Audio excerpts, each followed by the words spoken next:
Добар ден на сите. Ви благодарам што сте присутни денеска на првиот настан во живо во подолго време. Секако се одвива и онлайн преку Zoom платформата во организација на Зелената Европска фондација и изгресанце. Соочени сме со енергетска криза, неколкукратно поскапување на цената на електричната енергија и затоа денес ќе дискутираме за можните решенија, како и позитивните искуства од регионот и од Европската унија. Енергијата кај граѓаните, наместо во рацете на неколкумина.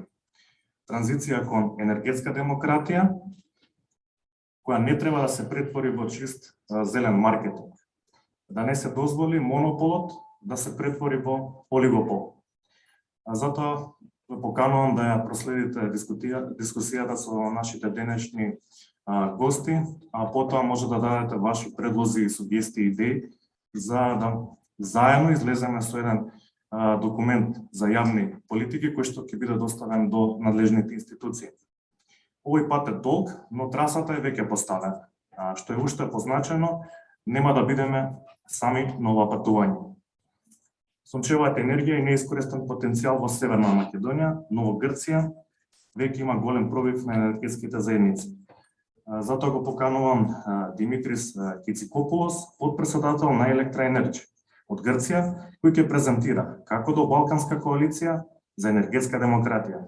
Димитрис, ако си подготвен, повели. So my name is Dimitris. I come from Greece, and today I represent Electra Energy, where I'm co-founder. It is a social enterprise. It is an organization that was formed in 2016, and its aim, its target was to support promoting energy democracy in Greece, but also in other countries in Southeastern Europe and the rest of Europe. And for that reason, from the very first time when we were founded, we became members of RESCOP EU, which is the Federation of Energy Cooperatives for European energy cooperatives. So what we do is we support local societies, we support citizens, we support municipalities, we support SMEs on developing community energy projects.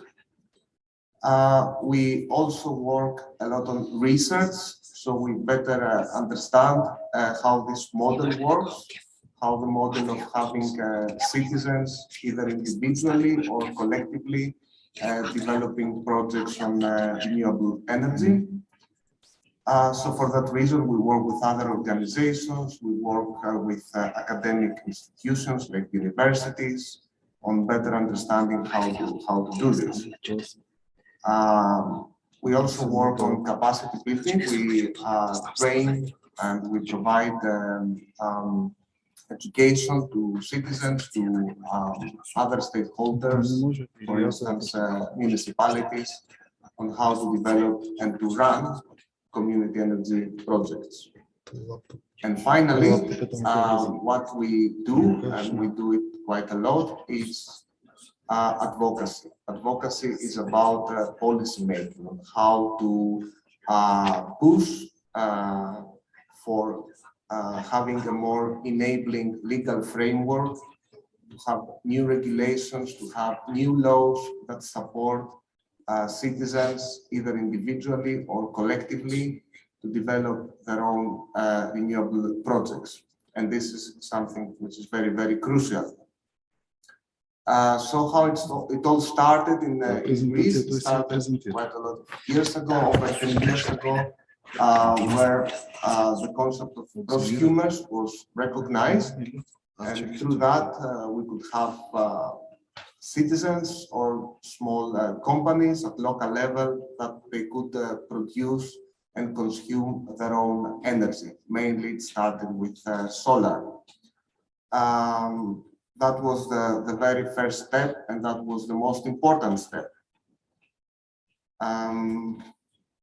Then, after having citizens recognized as prosumers, as being able to produce and consume their own clean energy, The next very important thing was in 2018, where the European Commission published a directive in which the model of energy communities was recognized. So since we can do something at individual level, why not doing it collectively and obtain, for instance, economies of scale? Why building a small solars on our own if we can do it all together and achieve better prices, both in terms of building it, but also in terms of selling the electricity that is produced. So in the same year in Greece, we had the law about energy communities, which gave the recognition to citizens of being able to to create cooperatives and to produce collectively their own energy, mainly electricity and mainly from solar. Then we had in 2019 the National Energy and Climate Plan, and in this plan, this is not a law, obviously, it is a strategic plan, but in this plan, the role of energy communities was well recognized. For promoting energy democracy, for building inclusive and socially just energy schemes. Actually, the name of energy communities appeared over 20 times in this plan.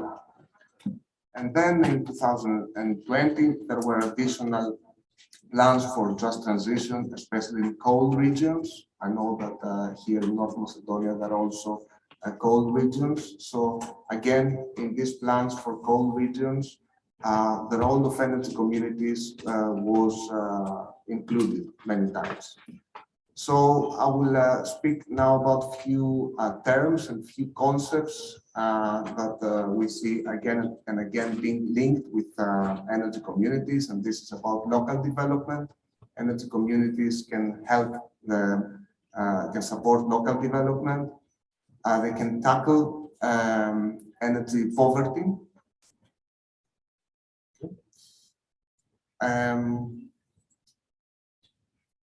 They can promote social innovation, which is about resolving social issues, because expensive energy and dirty energy is not just a technical issue, it is also a social issue. Social acceptance is very crucial. We have seen in many countries that when projects are developed collectively by citizens, then these projects are more easily approved by the local societies. On the other hand, if you we see many times that big companies go to a place, to a local society, and they want to install a big wind turbine or a hydro project or a big solar project, and there are reactions. On the other hand, when this is done collectively and the local society participates, and of course they have also economic benefits and of course social and environmental, it is a better way to design this project more properly and also to be accepted by the local society. Just transition is another issue, and of course energy democracy. So what is an energy community, as it is described in the European directive, but also in the Greek law? First of all, it is a cooperative that is followed by the 7 international cooperative principles. It is its members could be local, citizens, individuals, local SMEs, small to medium enterprises, small businesses, and of course municipalities. And it is developed at local level. It is about promoting social innovation and social economy. It is for renewable energy sources, of course. It's not about lignite or other dirty energy sources. And the minimum number of members in order to establish it is 5 if it is not for profit, or 15 if it is for profit. What they can do, they can generate and sell electricity energy, mainly electricity for the time being, but also other like heat from biomass. They can work on projects for saving energy.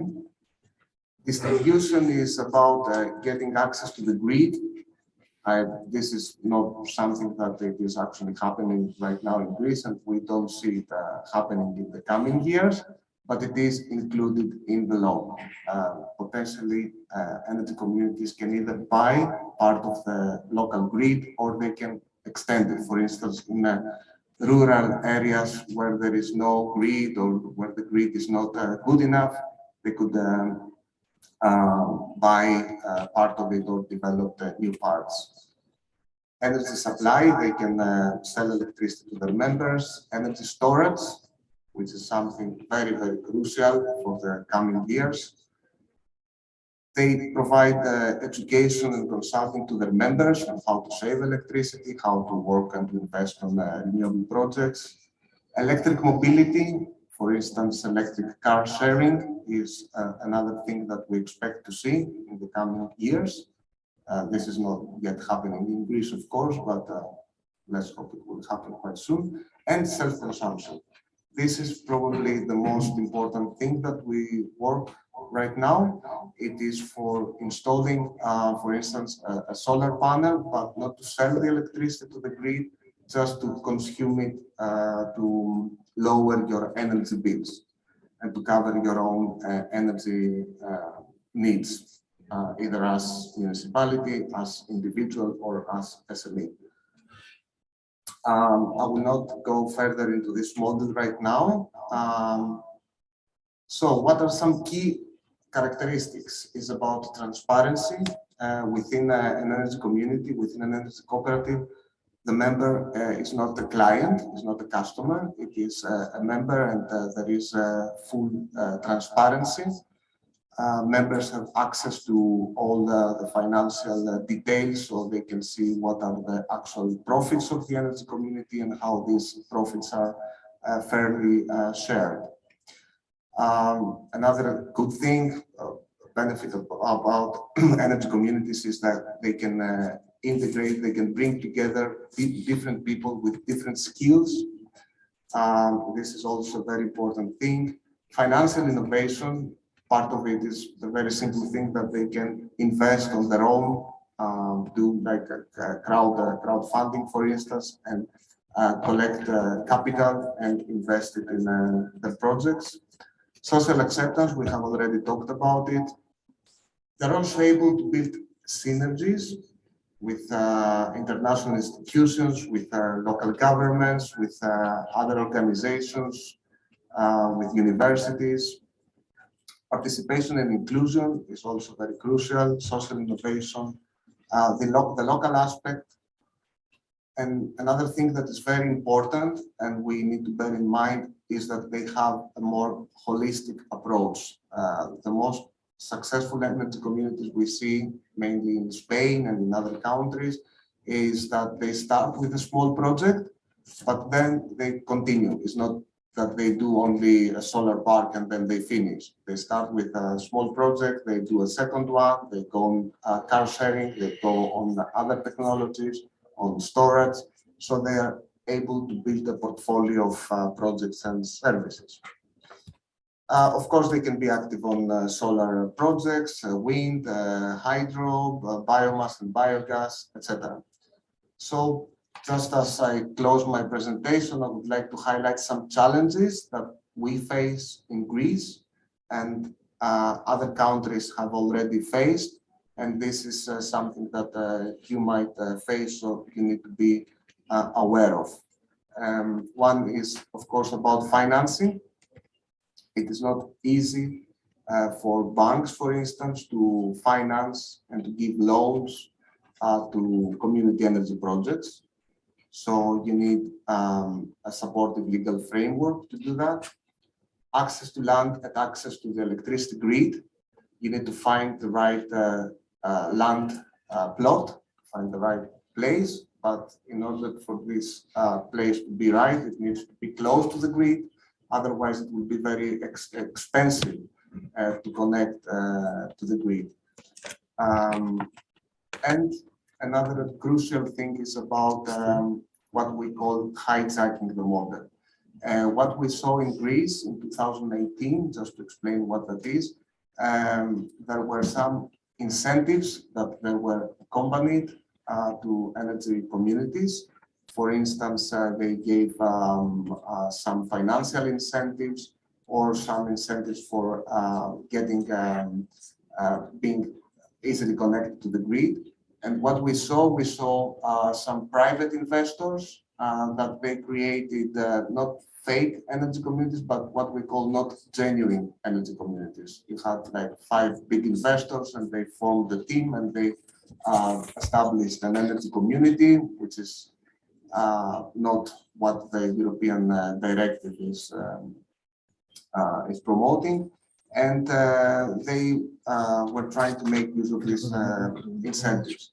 Of course, this is something that this is not only happening in Greece, it has happened also in Germany, it has happened more or less in all countries, but that created a lot of problems. Just to give you a figure, I will show it later. In less than 2 years, we had 800 energy communities in Greece, which is a huge number. Of course, out of these 800, only 15 or 20 were what we call genuine and authentic energy communities with participation of the local society. Some additional challenges is some skepticism that about the cooperative model. I'm pretty sure that this is the case also here in North Macedonia. The cooperative model also in Greece was linked to a lot of fraud from the past, it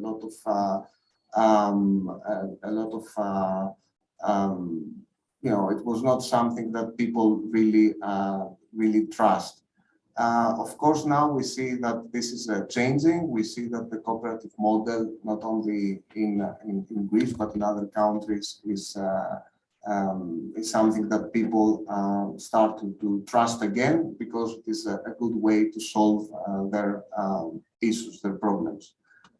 Another thing is about the lack of representative bodies. For instance, networking, we don't have federations or unions of energy communities. So if you don't have representative bodies, it is quite hard to push for promoting better legal frameworks. Lack of education, training, and capacity building. And this is also a gap that my organization is trying to fulfill and to cover. There is a slow progress on the transposition process. The transposition process, we mean that there is this directive since 2018 from the European Commission, and each member state is supposed to transpose this directive into national legal framework. This is not has happened yet in Greece, at least not in the full perspective. And overall, to be honest, of course, the current energy system as it is designed, which is mainly governed by the state and by strong private lobbies, it is not designed by having community energy in mind. This is something which is a niche, this is something that is new and is trying to find its space within the existing energy system. And of course, this is not an easy thing to do. So as I said, we had over 800 energy communities registered in less than 3 years, but unfortunately only 20 were genuine. Here in our website, we have created an observatory for anyone interested to find more information about how many energy communities are there and what they do, where they are, and some other qualitative and quantitative data. Of course, these 20 energy communities, they are fast growing. They're spread in urban areas, in rural areas, in islands. So they're only 20, but they're very strong and very dynamic and they fast growing. They're well connected to each other, which is very important. And they already use a variety of technologies and services. Just to give you a few ideas, there are several energy communities. For instance, this one, which is located in central Greece, they have managed to bring together over 400 local farmers and to build a small, not that small, a plant that collects the local biomass, and they produce pellets. So this is actually a community energy project, and it is very successful. There are other energy communities in islands, etc. So what we do next, just 2 minutes and I finish.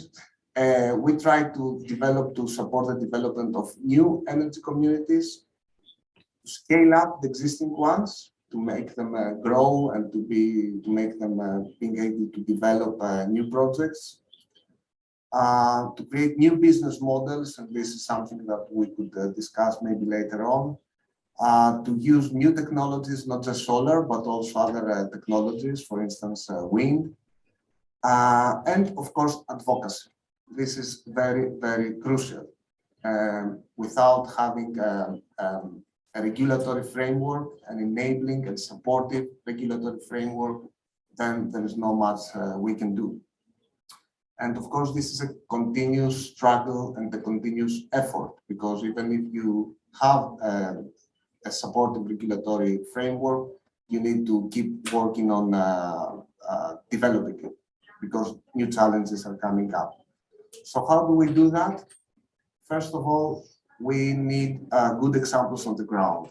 This is something that we go and we showcase to the local governments or the national governments and say, guys, here we have this energy community, it works, they produce clean energy, it is inclusive, it is democratic, let us work all together in order to have more like this.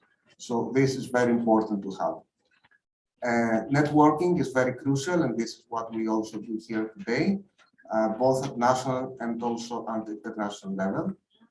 And research. We need to learn from others, from academics, from other countries on how to do it.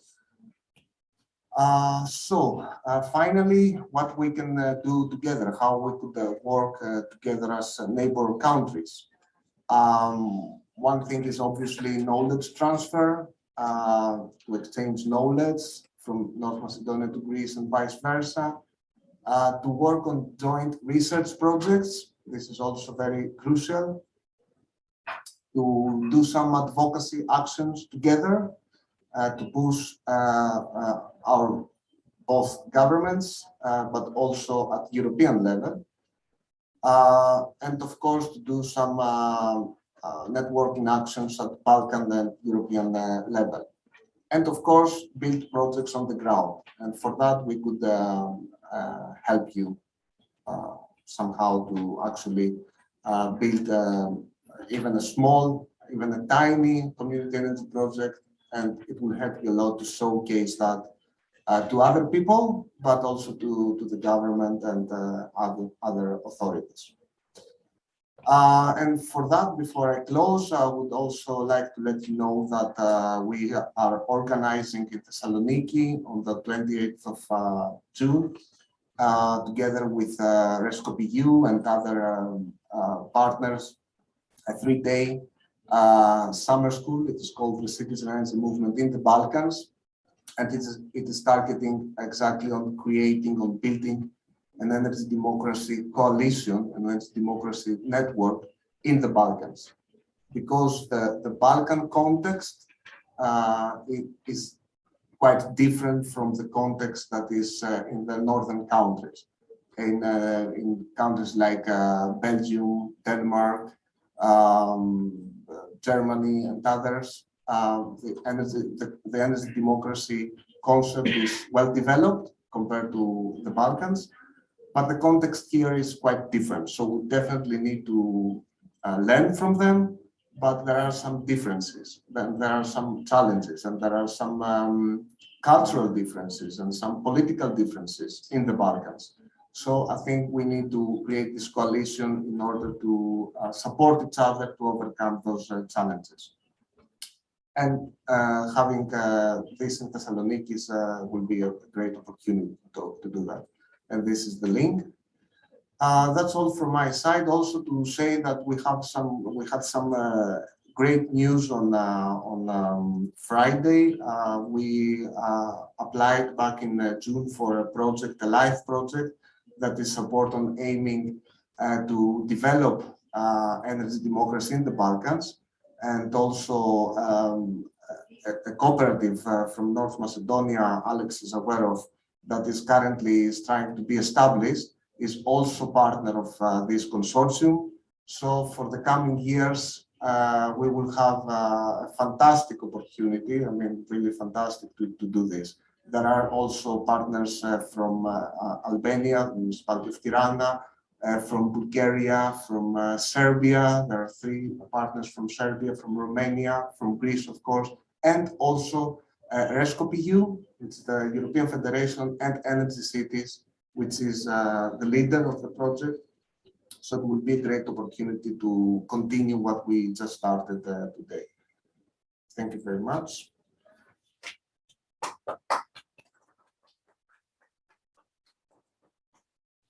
Ти благодарам, Димитрис. Убаво спомена и тука веќе во Северна Македонија има први зачетоци за обликување на енергетска задруга.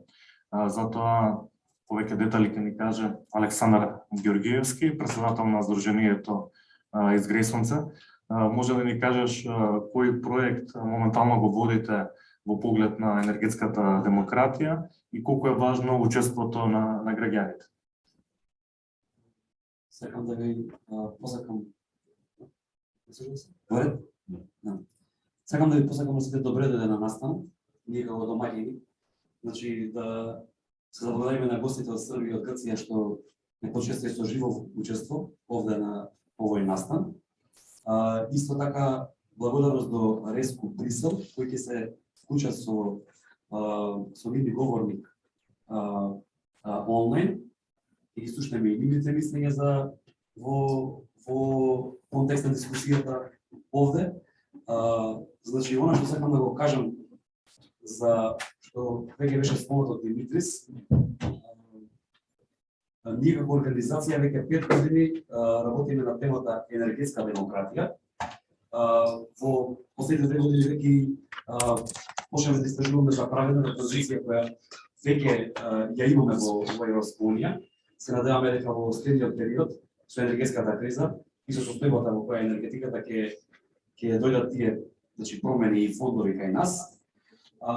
И она што сакам да го кажам што го спомна и Димитрис и Кристијан, дека ние овде во Македонија веќе формиравме енергетска задруга, нормално проформа, бидејќи регулативата наша не дозволува функционалност на енергетските задруги како во други земји, некаде подобро, некаде полошо, но еве во Грција веќе они ги исчекориле оние први чекори. 15 кооперативи се прилично добар број за развој на овој аспект од здружување во енергетиката. И би сакал да ги слушам и другите говорници и ве молам и оние онлайн што сте и оние овде што се присутни физички за една убава дискусија, да ги оставим прво говорниците да го кажат оној дел за кој се дојдени. После можеме да развиеме една дискусија, затоа што ова е, иако ние работиме години на темава, нашите граѓани не се информирани и ние како индивидуалци се уште не знаеме оној концептот на енергетски кооперативи и концептот на просумери како домаќинства кои произведуваат за себе, но значи дополнително ја дополнуваат и мрежата. Само да потенцирам пред дискусијата, за да не се вклучам повторно по тоа, енергијата секогаш е најдобро да се произведува оној каде што се троши. И затоа моделот на кооперативи и моделот на просумери, односно домаќинства произведувачи, се најидеални и за енергетскиот систем, целина физички, но секако и во социјалниот дел, каде што сите имаат бенефит од производството на енергија. Значи, во тој контекст. Сега мислам дека ќе продолжи гостинот во Србија еден малце поинаков аспект. Нека Не, Сара, аз се извинувам, по-адресно, да. Нека Кристен поглед. Извини. Благодарам, Александър. Баш кога спомена дека се работи на таков одличен проект, може би присутните би сакале многу повеќе да знаат дека веќе во Европската унија има над 1 милион членови на енергетски заедници, што покажува дека тие модели се успешни, но треба да најдеме начини како ние тука да ги преземеме согласно нашите услови и прилики. Се надам дека Сара Ташеле, менеджер за комуникации на Европската федерација на задруги за обновливи извори на енергија, Рескуп, веќе не следи и не слуша. Сара, во Европската унија, како што напоменав, енергетските заедници веќе се етаблирани. Како стигнавте до тука и како гледате на перспективите за енергетска демократија во регионот? Thank you. Okay, I will share. Hello, also welcome from Brussels. It's a pity I can't join you there in the room, but still I'm very happy to be there to give also Rescue PU's views, the discussion. And I really hope, unfortunately, I cannot stay for the entire event, but I really wish you fruitful discussions. I see there is Dimitris from Electra in the room, so as a member, he can also share a bit what we as a federation are doing. So I will start my presentation. The title of my presentation is The Energy Transition to Energy Democracy. It fits well with the topic of today's event. And it's also the main, the main objective, the main mission of our federation. So who am I? Before I start talking about Rescue PU, my name is Sara Tashire. I'm a communications manager. So I'm in charge of the overall communication activities of Rescue PU. If you want to get in touch with me, here's my email address, and I'm also active on Twitter. So Rescue PU is established in 2013, so almost 10 years ago, and we are the European Federation of Citizen Energy Cooperatives. What we understand of citizen energy cooperatives, that's groups of citizens, people that come together to work together in energy transition projects.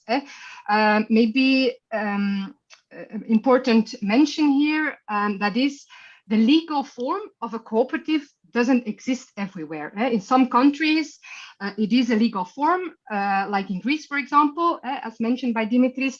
But for us, it's more about the business model. So we are members, are organizations that respect the 7 cooperative principles. Legally a cooperative or not, that doesn't really matter.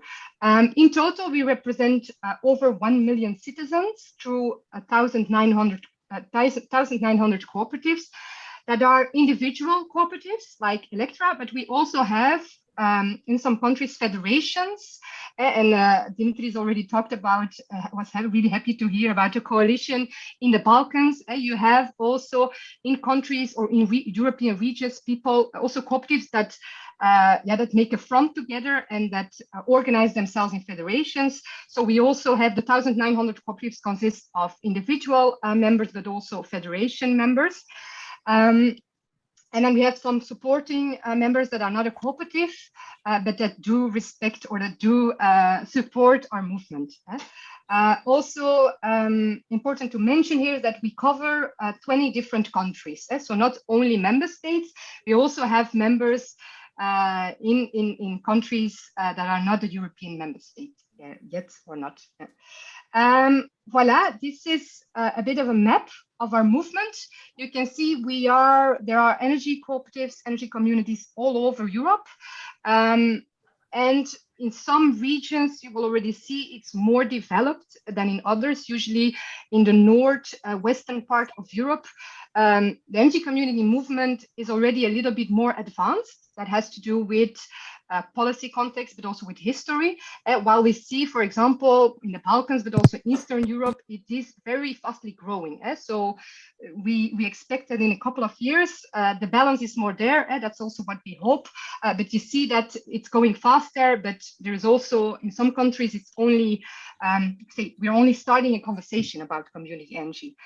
Our members are active in the whole energy, the complete energy landscape. So it's important to mention that we shouldn't limit energy communities to only that sometimes happens. You need to know that they can do everything in the energy sector. So they can have production, like setting up wind turbines, Може да ја понудат енергијата на пазарот, на продажба, исто така да ги снабдуваат другите корисници. Исто така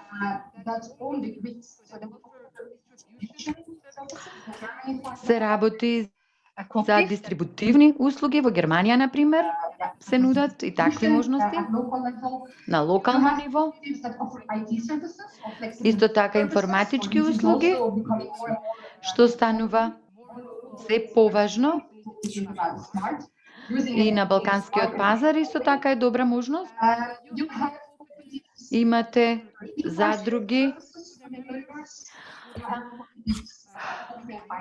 кои што нудат финансиски услуги и се повеќе во контекст на енергетската криза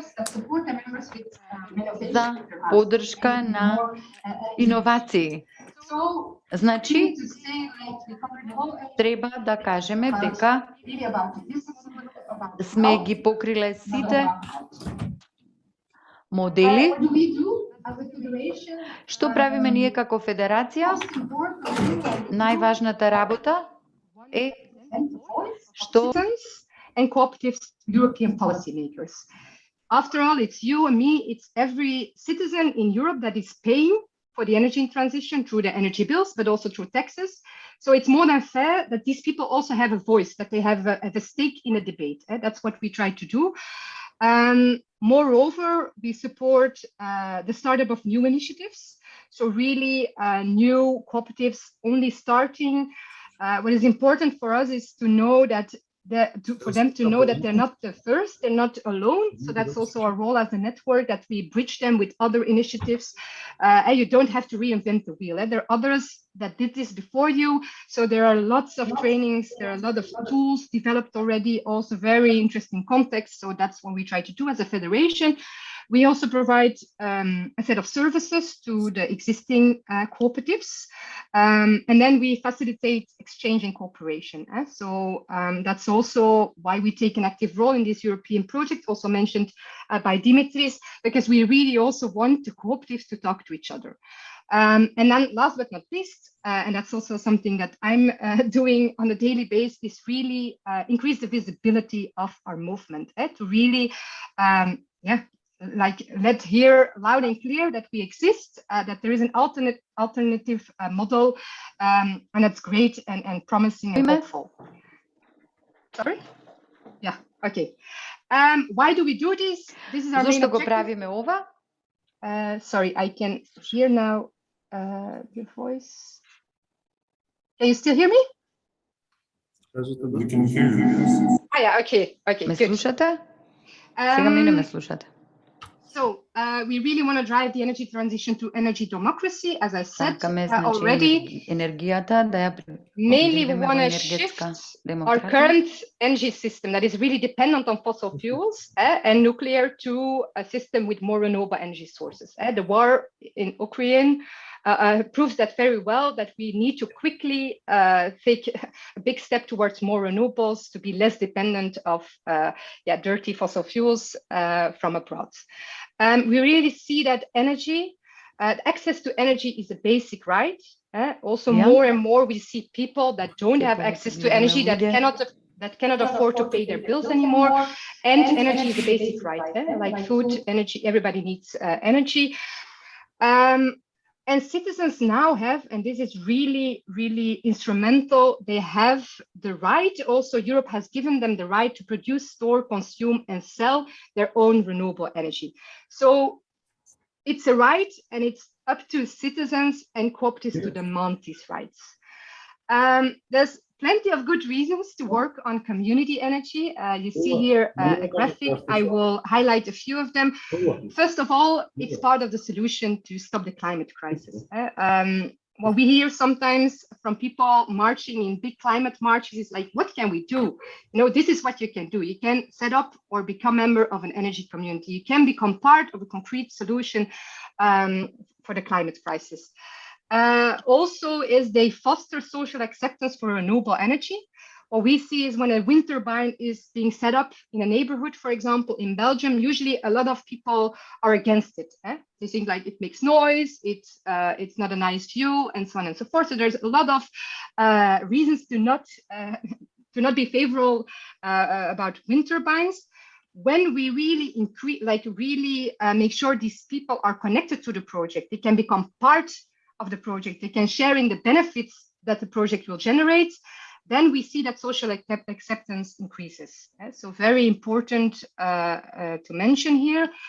They keep the individual investment affordable. Not everybody is able to put solar panels on their roofs, but by doing this together in a collective, people can own part of a solar installation. Moreover, an electrical car, it's very expensive. I can also not afford buying a Tesla or another e-car, but cooperatives, they make by offering e-car sharing services, they give everybody actually access to sustainable transport, because as a member, you can use the electrical car when you need it. In the same financial, benefits area, we see that community energy can reduce energy poverty. I already mentioned some cooperatives, they supply energy at low cost. So there's not a bunch of administrative extra costs for the final consumer. And also you have cooperatives that develop concrete programs for energy poor households. So that's also very interesting to know that they also take action on energy poverty.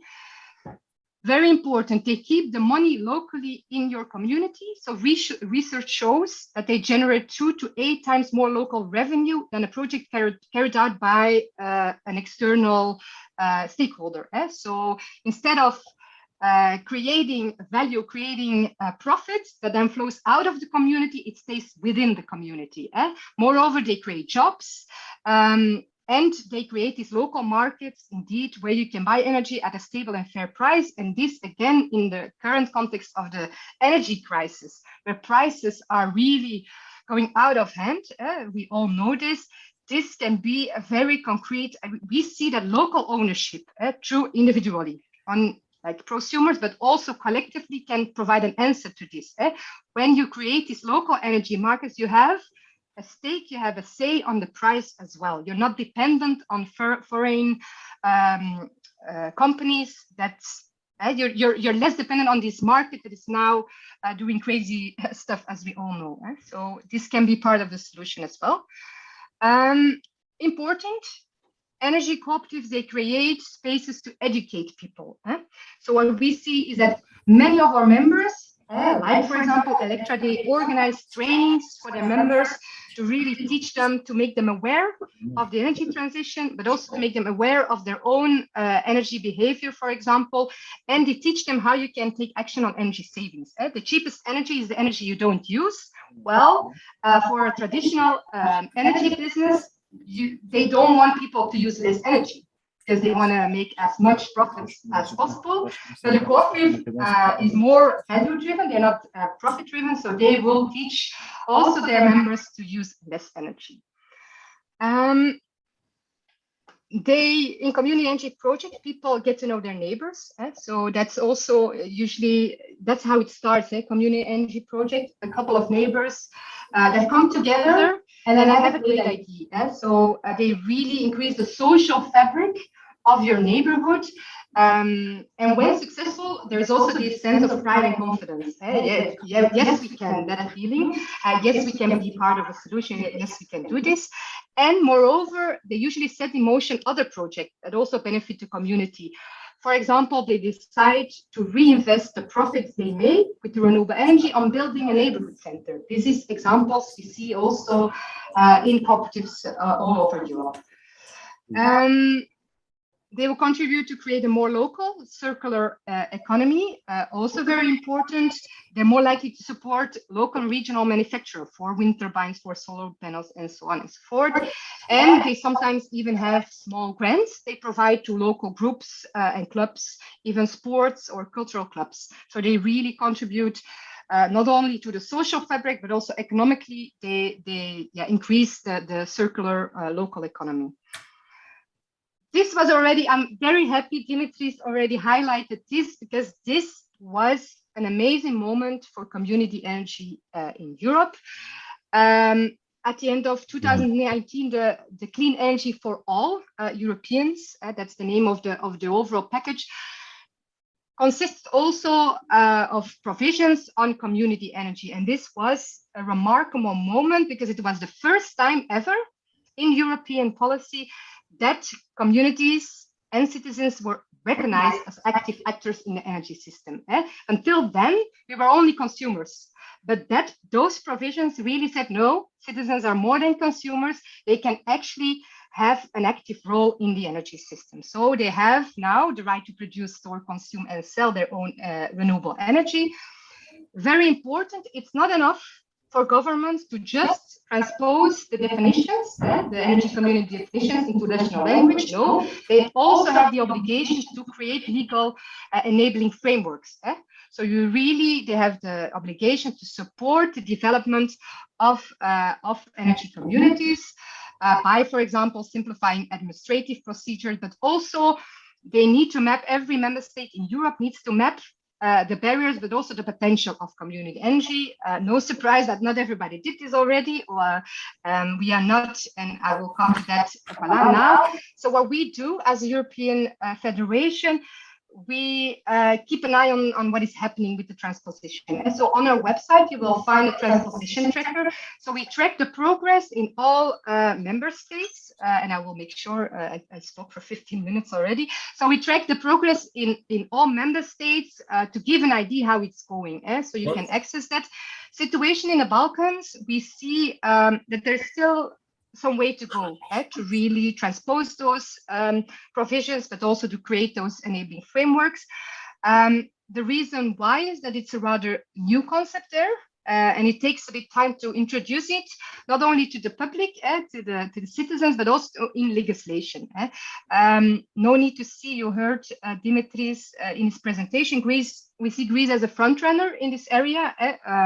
They have a lot of energy communities developed.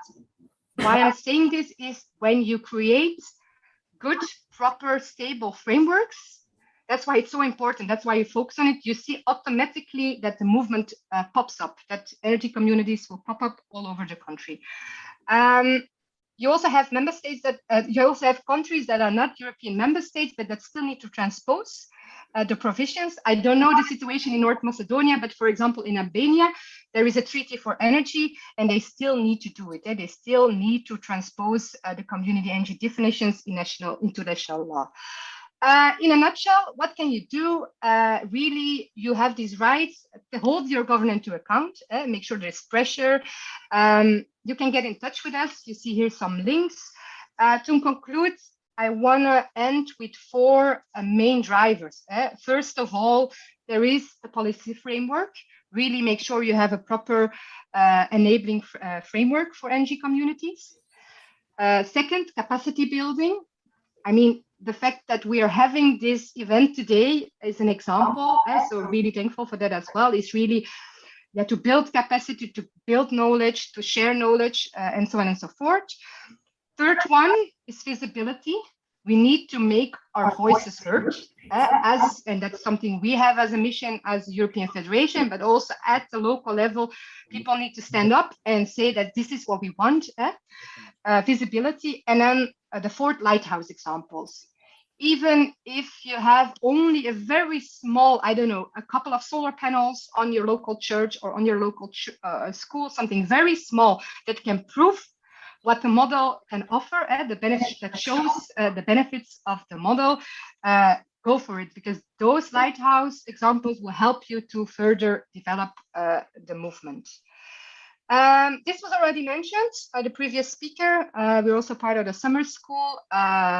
Example of capacity building. If you want, here is the link. You can join.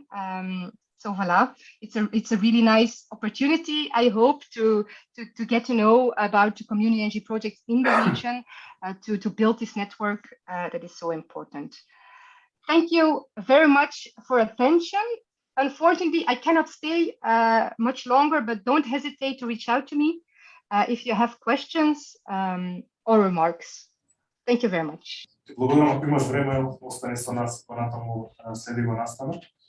Сега одиме понатаму со агендата. Значи, енергијата треба да биде обновлива, но и праведна. За искуството со малите хидроцентрали и проблемите со кои се соочуваат локалните заедници, ќе ни се обрати Страхиња Мачич, подпредседател на Организацијата за политичка екологија Полеко од Србија. I'm Strahiņa Machich, and I'd like to greet you in my own name and in the name of the organization I come from, and which is Poлекo. Poлекo is mainly advocacy organization, and our main focus is advocating for democratic control over public goods and public participation, and also environmental protection. We are most famous because of our Right to Water initiative, and one important aspect of it is our fight against small hydropower plants in Serbia. So we, along acting like advocacy organization, often act like a watchdog. I'd like first to direct your attention to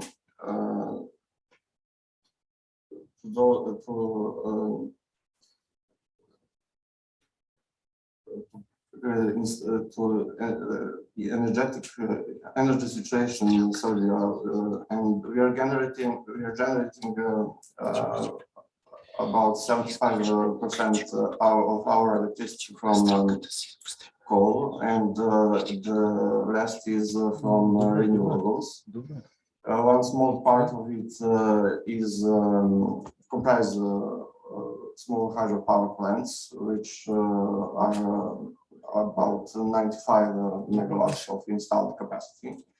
Just to have a perspective, that is less than the largest wind park near Belgrade, Chibukvan, and it's really insignificant installed power and amount of produced electricity.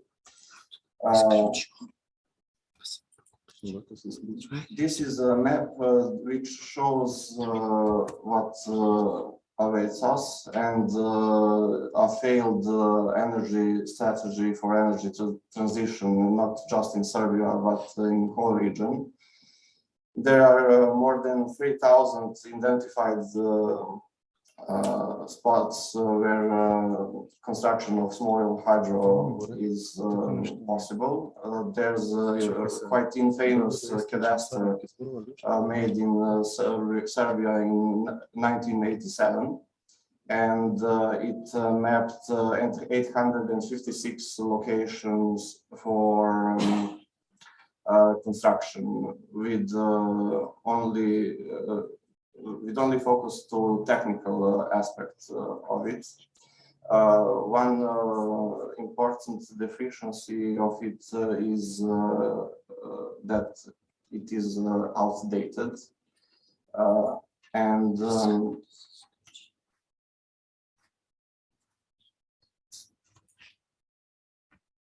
this is the part in electricity generation that small hydropower plants have. So it's often below 1%. but the damage they cause is really significant. We wouldn't have them if we worked on grid sanation and renovation, because we have huge losses on it that about 13 to 15% approximately, and you see this staggering amount of money that we lose each year because of not investing in our grid, and those 3.5 terawatt hours are amount of electricity that all planned small hydropower plants can't generate. I mentioned that cadastre is outdated because it's made for hydrological situation from 40 years ago, and the flows were much larger. And this is this map shows the situation from March this year. Very significant droughts throughout Europe. So Italy has less than 44% power generation from hydropower plants, Portugal and Spain 50%, and even Nordic countries are affected. They have about 10% smaller power generation than in average. The same situation is in Serbia. And because of failure on largest thermal power plant, we have we now import about 30% of our electricity. This is why I mentioned climate crisis and change in hydrological situation because of this. This is the most common site you'll see. There's the Jošanička River, which is all in continuous metal pipe with several power plants on it, and that's not the only case.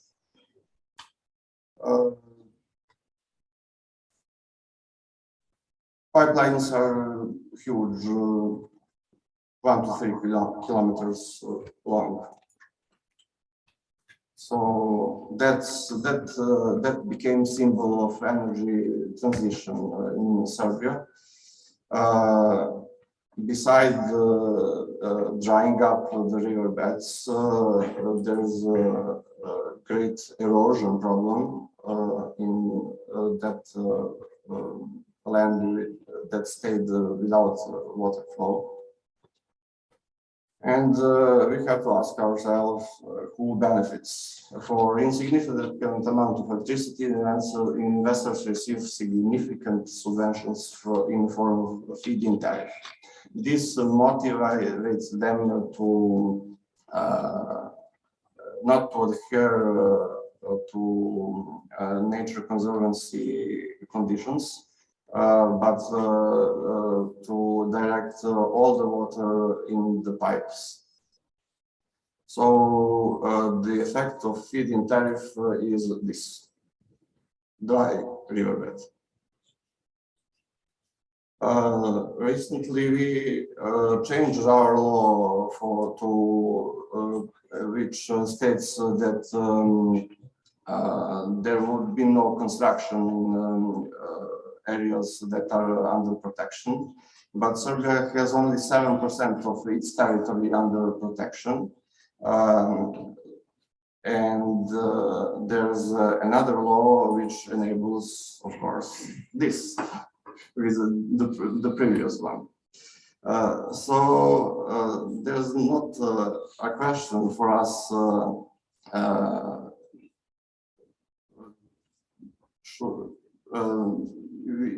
we are resolutely against small hydropower plant construction because all of this is just smoke and mirrors. It deflects public attention and there are no less important areas. So against this protected, unprotected divide. Simply, there are manipulations with the location of small hydropower plants. You can see here two protected areas. This one is Goč Gvozdac, and that one is Golia, nature biosphere reservate. It's under UNESCO protection. It's under Serbian law protected, but all the dots here on the borders are small hydropower plants on the river basin of Studenica and the river I showed you a moment ago.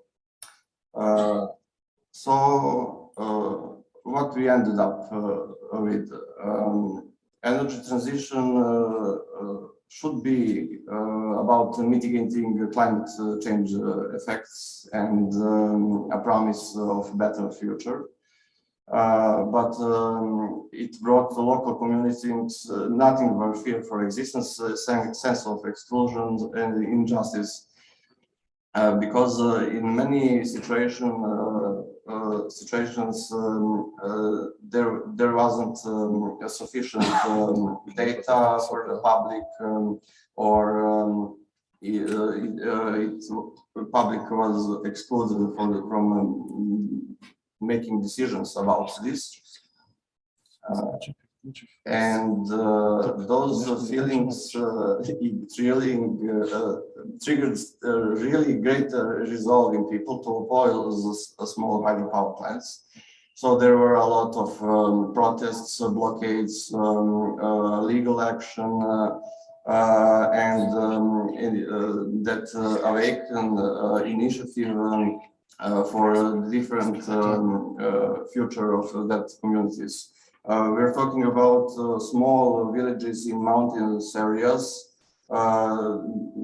in process of decline of population, of economic decline, but things started to change because of this, because the people became motivated to seek for alternatives. And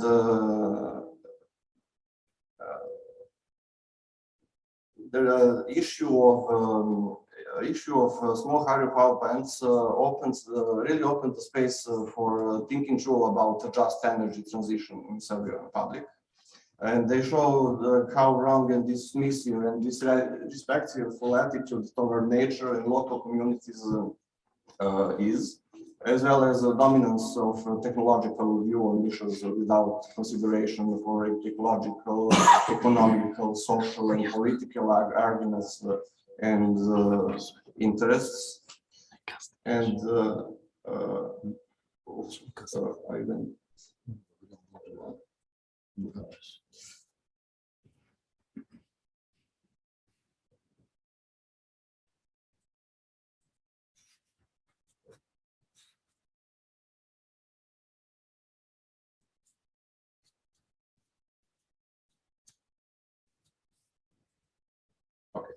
this is the end. So what's the outcome?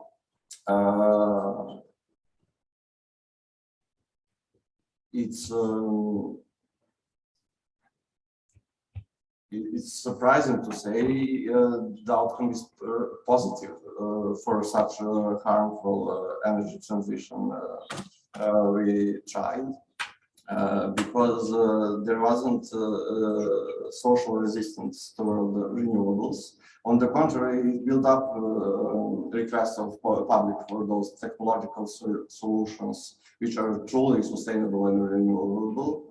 And citizens became more interested in these issues more than ever before, became better informed, critical, and socially engaged. So this is a really positive trend, and we hope we'll make most of it. Thank you for your kind attention and your patience for my bad English. Имавме наистина една исцрпна сесија со многу информации, со многу податоци, позитивни и негативни искуства од регионот во поглед на што значи правена транзиција, но повеќе време за дискусија ќе имаме после паузата, затоа се имаме покано да направиме мала пауза од прилика 20 на минути, па ќе се вратиме во салата. На настана требаше присуствува и професорот Драган Миновски од електротехничкиот факултет во Штип. Меѓутоа тој имаше неодложни обврски, тесно врзани токму со она што за денес се залагаме, односно подобрување на регулативата. Но затоа тој сними видео порака, затоа сега би го пуштиле професорот Драган Миновски со едно кратко видео обраќање. Добар ден на сите. Пред се представува голема чест и благодарност до сите присутни да се учествува на вака убав настан во делот на енергетската транзиција, во делот на обновливите извори, во делот на се она што значи подобра животна средина, но и подобри и посигурни енергетски услови во вака тешки енергетски времиња. Енергетската транзиција е клучна во овој момент од многу аспекти и таа засега многу моменти во нашиот секојдневен живот. Како во делот на снабдувањето сигурно и безбедно снабдување со енергија, но и во делот на се останато како што е економски и општествен развој на нашето општество. Се она што досега беше познато и, да кажам, видливо во делот на енергетиката, користењето на фосилните горива и фосилните горива во делот на секојдневниот живот, во моментов е предмет на една голема реконструкција во целото општество. Како во делот на енергетиката, така и во делот на економијата, но и во сите останати аспекти, како што кажав и претходно. Зошто е тоа така? Значи, доаѓаат нови моменти каде што обновливите извори стануваат доминантни производители на електрична енергија во светот, каде што обновливите извори треба да бидат клучните и движичките моменти во делот на нашето секојдневие, но тука пред се потребно е да се вклучат сите останати аспекти во општеството. Не само во делот на експертската јавност, не само владата и владените институции, потребно е да бидат вклучени невладените организации, потребно е да бидат вклучени и сите други чинители во општеството, како што се оние чинители во делот на образованието, во делот на, да кажам, најраните, односно почетоците на развојот на индивидуите во нашето општество. Каде се наоѓаат луѓето, односно каде се наоѓаат поединците во целата оваа енергетска транзиција е клучно прашање кое треба да биде разработено во наредниот период. Просумерите како една категорија потрошувачи и производители на електрична енергија, согласно моите размислувања и согласно она што се очекува во иднината, играат клучна улога во делот на енергетската транзиција. Зошто? Бидејќи производството на електрична енергија, онаму каде што има потрошувач, односно каде што се троши, ќе биде клучно за развојот на еден независен, еден сигурен систем за снабдување со енергија во наредниот период. Сведоци сме дека се појавуваат нови електрични автомобили, нови, да кажам, начини на користење на енергијата, начини на користење на енергијата на еден нов, модерен начин без користење на фосилните горива. Фотоволтаичните електрани поставени на кровната конструкција на домаќинствата се клучни за едно поголема независност на самите домаќинства во делот на снабдувањето со електрична енергија, но и на енергија во целост. Со новите измени кои се очекуваат во наредниот период од страна на владата, од министерствата, вклучени во оваа проблематика, се очекува и домаќинствата да можат да поставуваат фотоволтаични системи, да бидат снабдувани и од нормално снабдувачот во крајен случај, што во моментов е случај кај нас, и во наредниот период се очекуваат многу големи инвестиции во овој сегмент на пазарот, но и ново производство на електрична енергија која ќе обезбеди, како што кажав и претходно, сигурно и безбедно снабдување со енергија во целост на целото домаќинство. Намалени трошоци, зголемена енергетска ефикасност, но и, да кажам, намалено производство на електрична енергија од фосилни горива и на енергија од фосилни горива, со што значително ќе се подобри и животната средина, односно квалитетот на живот во целото општество. Ова, што ние го очекуваме во наредниот период, треба да биде прв чекор кој понатака ќе доведе до нови, позначителни промени, кои со што просумерите, односно производството на електрична енергија на домаќинствата, ќе стане многу поатрактивно, многу позначајно и многу поприсутно во општеството кај нас и во регионот во целост. Овој процес на енергетска транзиција опфаќа многу аспекти и кај нас овој процес треба да биде следен од неколку чекори, следен со неколку чекори кои ќе бидат значајни за да оваа енергетска транзиција пред се е правена. Бидејќи нам, како општество, не ни треба енергетска транзиција во која ќе имаме на крај поголема сиромаштија, поголема енергетска сиромаштија, економски, да кажам, финансиски зголемени трошоци на општеството и домаќинствата, односно поголем терет за обичните граѓани. Чуму ни е чиста животна средина и енергетска транзиција спроведена, кога имаме понеквалитетен живот за граѓаните во целост. И зошто би ни бил подобар животот, односно би имале помали трошоци за енергија и енергенси, доколку имаме, да кажам, загадена животна околина, односно се поголемо производство од фосилни горива, каде што луѓето ги трпат големите последици. Затоа пред се енергетската транзиција мора да биде праведна, но и да биде следена од сите, да кажам, аспекти во целото општество и од сите чинители. Праведноста на енергетската транзиција значи овозможување граѓаните во целост да бидат главните чинители и водачи во овој процес на енергетска транзиција, заедно со како владините институции, експертската јавност и невладиниот сектор. Доколку се овозможи граѓаните да произведуваат електрична енергија за сопствени потреби, вишокот на електрична енергија да биде предаден кон операторите, односно снабдувачите во електроенергетскиот систем. Доколку се овозможи граѓаните да бидат вклучени во енергетски задруги и енергетските задруги станат секојдневие во нашиот живот во наредниот период, односно сите граѓани се здружат, почнат да учествуваат во овој процес на здружување, енергетско здружување и производство на електрична енергија заеднички, тогаш овој процес на енергетска транзиција гарантира, да кажам, праведност во целиот овој нареден период и да овозможува, значи, еден процес не само на енергетско сигурно снабдување на државата, него и поголем развој на општеството и економијата во целост. Како треба да се одвива овој процес на енергетска транзиција? Пред се, како што кажав, граѓаните да бидат на прво место, вклучени во целиот овој процес, но при тоа да се направи соодветна стратегија која ќе биде почитувана во целост од сите политички чинители, без разлика од тоа какви понатака политики ќе се водат. Потребно е да се направи една стратегија во која ќе учествуваат сите чинители во општеството и која ќе биде следена од сите влади во наредниот период, која ќе биде договорена пред се, која ќе овозможи сигурност и безбедност во снабдувањето со енергија на граѓаните во нашата држава, но и, да кажам, процес кој е следен согласно насоките во делот на енергетската транзиција, а тоа е напуштање на фосилните горива, се поголемо присуство на обновливите извори на електрична енергија и сигурност и безбедност во снабдувањето со енергија во целост. Во овој нареден период многу пати слушнавме дека потребно е да бидат, да кажам, преструктурирани, одредени производни капацитети кои произведуваат електрична енергија од фосилни горива. Фосилните горива во наредниот период потребно е да бидат заменети со некои нови извори на електрична енергија од обновливи извори пред се, но и да обезбедат сигурно и безбедно снабдување со енергија во целост.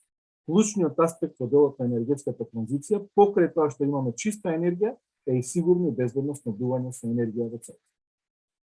Потребно е, значи, оние региони каде што веќе постојат производни капацитети од фосилни горива, да бидат малку повеќе, да кажам, вклучени во целиот овој процес, бидејќи тие на крајот ќе бидат и најпогодени од овој цел процес на енергетска транзиција. Затоа е потребно државата да посочи, односно да го насочи своето, да кажам, делување пред се во овие региони, за да немаме одреден процес на крај посиромашни граѓани и граѓани кои имаат поголеми последици во целост од овој дел на енергетската транзиција. Што е со останатите обновливи извори на електрична енергија и што од прилика треба да се насочиме, во кој правец треба да се насочиме? Моето размислување е дека обновливите извори, пред се фотоволтаичните електрани и ветерните електрани, треба да бидат заедно со големите хидроелектрани, треба да бидат водечки дел во делот на производство на електрична енергија во наредниот период. Во делот на обновливите извори исто така треба да се посвети поголемо внимание во делот на складирање на енергија, односно во делот на овозможување на поголема сигурност. Како што се пумпно акумулационите електрани, ние имаме неколку проекти, од кои еден е многу значаен проект како за нас, како за нашата држава, така и за целиот регион. Тоа е пумпно акумулационата електрана Чебрен, која треба да се гради во наредниот период и која треба да биде голем акумулатор, односно голема батерија за складирање на енергија, вишок на енергија и овозможување на дополнително производство на електрична енергија во оние периоди кога немаме производство од обновливите извори на електрична енергија. Постојат и повеќе такви други можности за акумулирање на енергијата преку пумпни акумулациони електрани, познати се во нашата држава, како на пример проектот Ташмаруниште и останати други проекти во делот на пумпни акумулационите електрани. Но да не заборавиме дека овој процес на енергетска транзиција, како што кажав претходно, треба во голем дел да ги разгледа, односно да разгледа вклучување на оние региони каде што во моментов имаме производство на електрична енергија од фосилните горива. Во светот познати се неколку технологии каде што обновливите извори можат да произведуваат електрична енергија во базен режим, во континуирано производство подолг временски период, со складирање на енергија од обновливите извори. Така, например, постојат технологии каде што одреден сегмент од овие фосилни, да кажам, производни капацитети термоелектрани, како што е оној котелот, парната турбина и останатиот дел се користат и понатака, но не користат јаглен, него користат енергија складирана во резервоари претходно акумулирана од фотоволтаични електрани или од ветерни електрани, односно од обновливи извори на електрична енергија, како што се, например, можности со molten salt, односно растопенат сол, технологија и така натаму, каде што не користиме јаглен, него ја користиме енергијата која била вишок во моментот преку ден, доколку има сонце и доколку имаме фотоволтаични електрани, а во ноќните периоди кога немаме сонце, немаме ветер, таа енергија преку оној дел од, како што кажа, оној дел од термоелектраните, како што се парната турбина генераторот, произведуваат електрична енергија во ноќниот период и при тоа таа енергија не користи јаглен, него користи обновлива енергија произведена и обезбедена од обновливи извори на електрична енергија. Сето ова треба да биде на некој начин разгледано, склопено, структурирано во една нова стратегија за развој на енергетиката и нова стратегија за енергетска транзиција на нашата држава, која ќе биде водилка за развојот на енергетиката и за енергетската транзиција во наредните 10 до 15 години. Во делот на регулативите од Европската унија, кои се актуелни во овој период и кои се уште и препораките, јас би кажал само дека нашата држава скоро во голем дел ги има исполнето оние да кажам, европски регулативи и директиви согласно нашето законодавство и нашите подзаконски акти. Останува исто така доста големо поле за работа за да се имплементираат новите европски регулативи и директиви, се со цел нашето законодавство да го следи, да го забрза овој процес на енергетска транзиција и да имаме навистина на крајот праведна транзиција која ќе овозможи подобар живот на граѓаните, но и подобри услови во општеството, како што е почиста животна средина, забрзан економски раст и развој на нашето општество, но и генерации кои ќе излезат од клупите, да кажем, во моментов, како од основните средните училишта, така и од факултетите, кои ќе размислуваат во насока на производство на енергија од чисти, обновливи извори, при тоа обезбедувајќи сигурност и безбедност во делот на снабдувањето со енергија. Тоа е овој концепт краток, но мислам дека е јасен во делот на чекорите кои следат во делот на енергетската транзиција на нашата држава. Благодарам. Чувствам враќањето на професорот Миновски.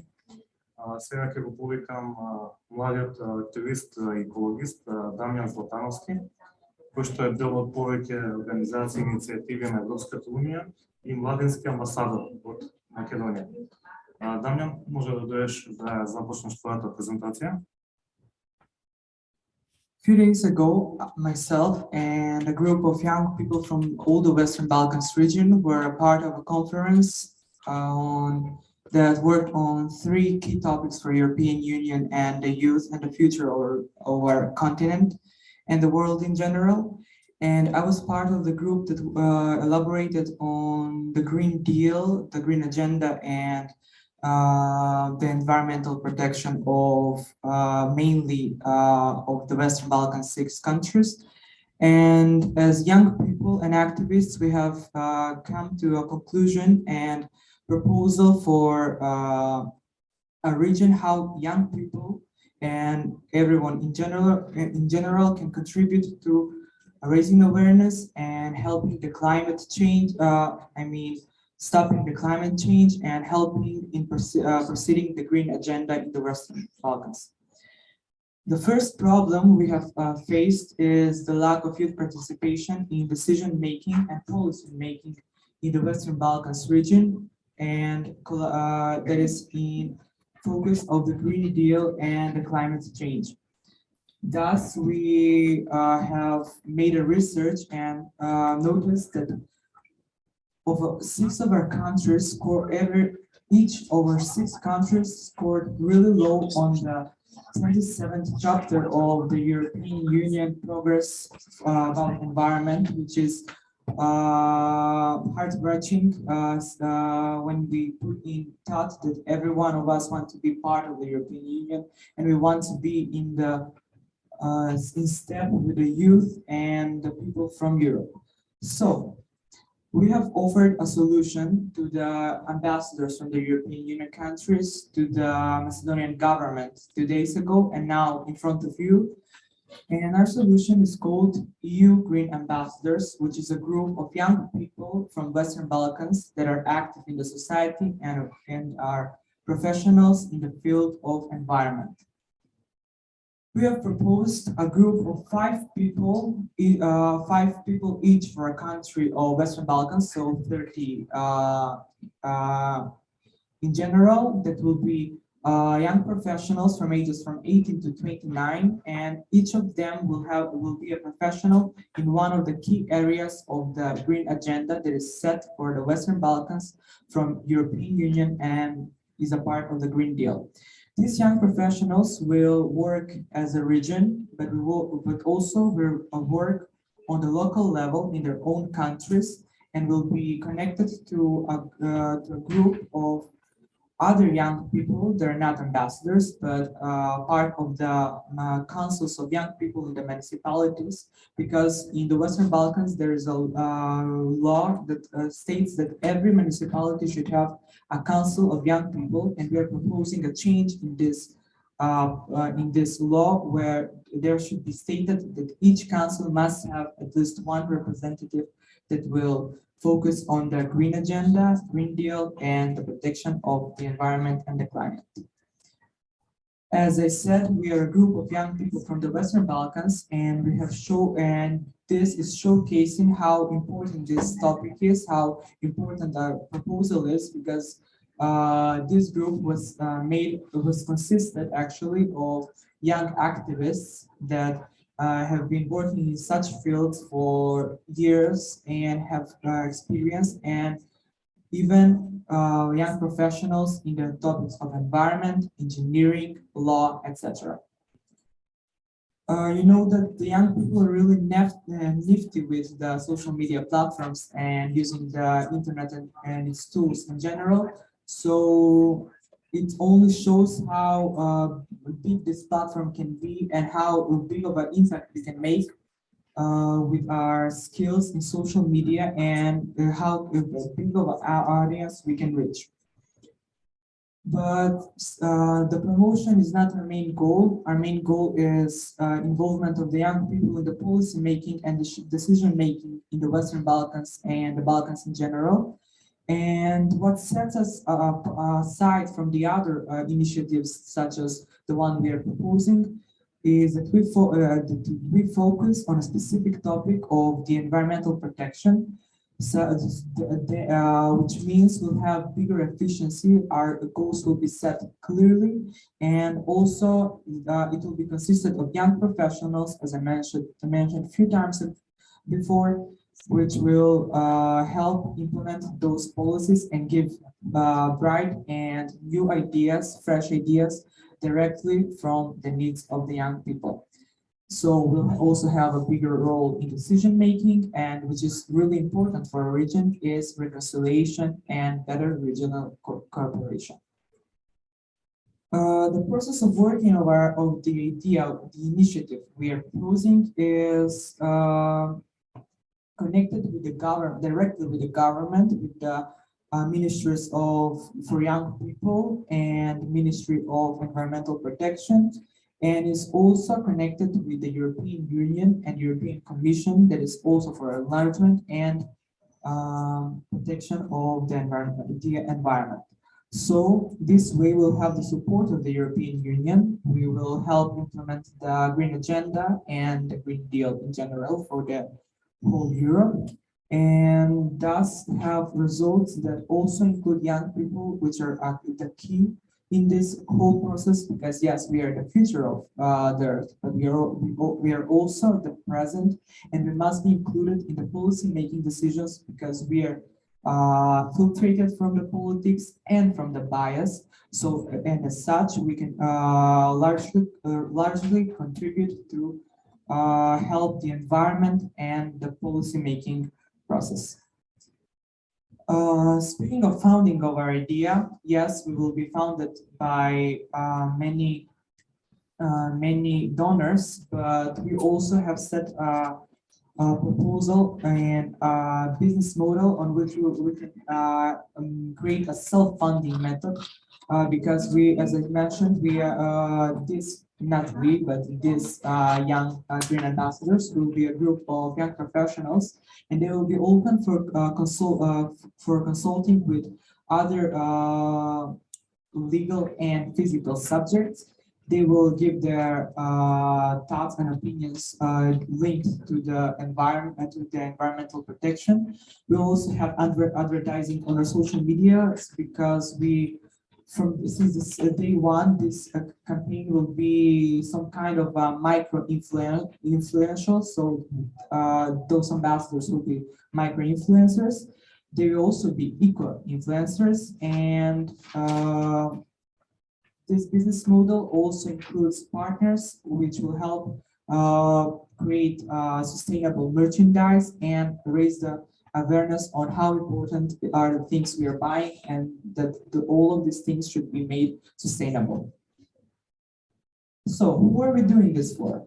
Well, this is a rhetoric question, and the answer is really easy. We're doing it for all the generations that are alive now, including ourselves, and all the future generations that are yet to be born and brought. So this way we want to put the green in youth and the youth in green. Thank you. Право да, Дамјан, ти честитам за ентузијазмот и посветеноста за ова важно прашање. И тука отприлика завршуваат денешните презентации и обраќања и сега можеме да се посветиме на една дебата. Најпрво ќе поставам прашање до нашите гости од Србија и Грција, а потоа и вие присутните ќе имате можност да поставите прашање. Прашање до двајцата вас. Тоа што ме интересира колку беше важна улогата на граѓаните во овие иницијативи. Како е подигната јавната свест, да речем, колку лесно се допира до граѓаните, бидејќи, како што кажа, страхање за проблемот со малите хидроцентрали, тој е присутен и кај нас, воопшто во повеќе земји од Западен Балкан, а во поглед на енергетската демократија за формирање на енергетски задруги, проблем е самата регулатива, меѓутоа и неинформираноста на граѓаните. Затоа ме прашувало да види два аспекта, колку е важна информираноста и вклученоста на граѓаните. Кој сака да се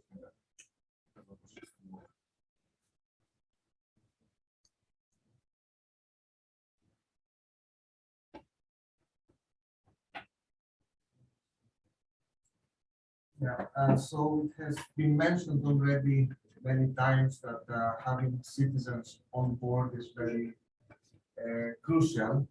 And one thing that didn't highlight in my presentation is that, first of all, I was reading yesterday that in North Macedonia, that according to the National Energy and Climate Plan that was published in 2020, there is a call for having over 400 megawatts being produced by citizens.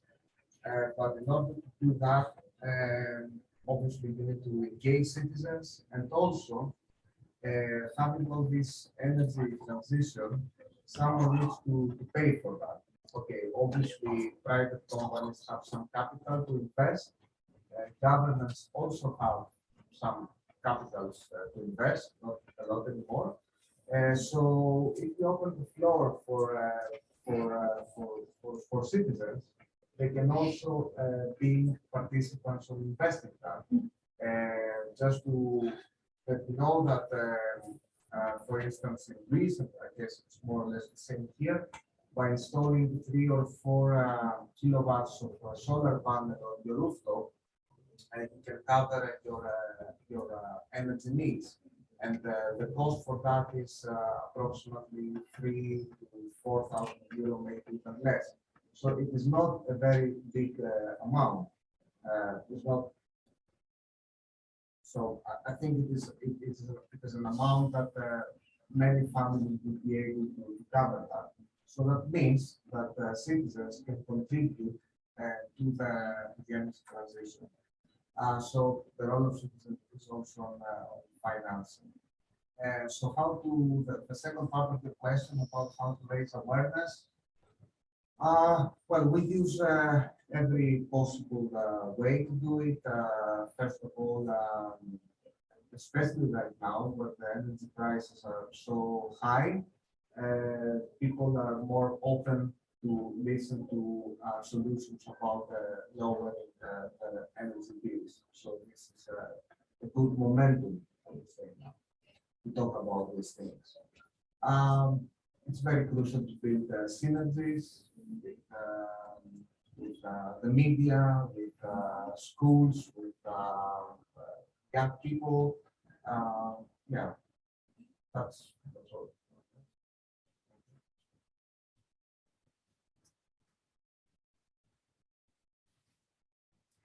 Most of authoritarian regimes succeed because they are able to nourish culture of indifference in which questions are never raised. And in the center of energy justice and energy transitions, there's an imperative of role that active citizen, and a citizen in full sense of that term. People became really receptive for raising awareness campaigns because, and I'll use as example again small hydropower plant.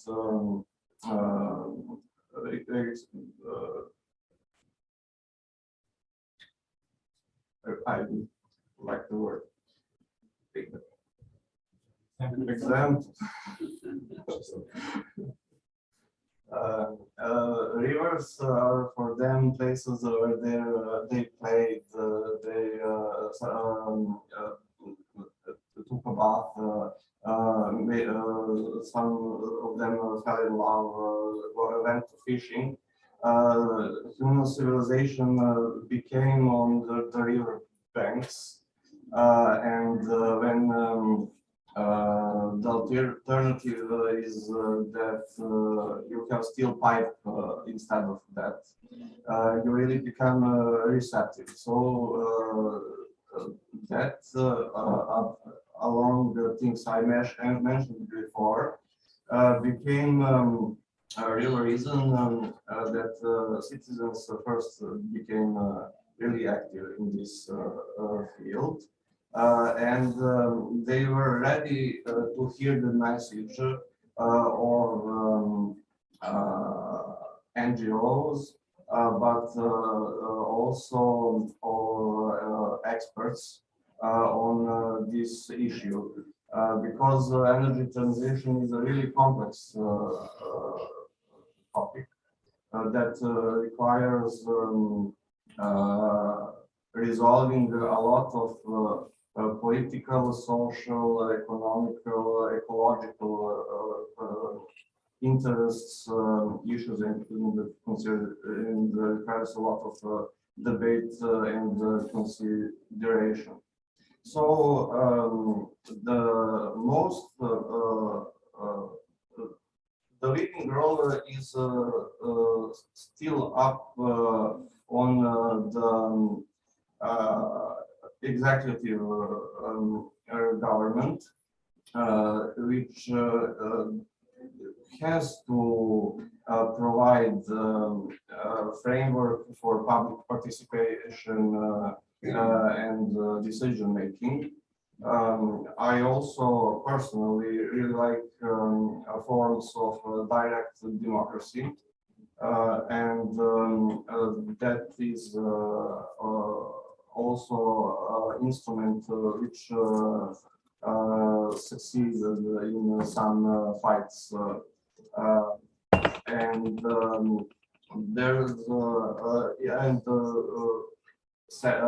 it's saddening to say, but it's the fact that that roles of government that are not fulfilled at the moment, citizens and NGOs took over. Yeah, but I hope this will change, and this have to change.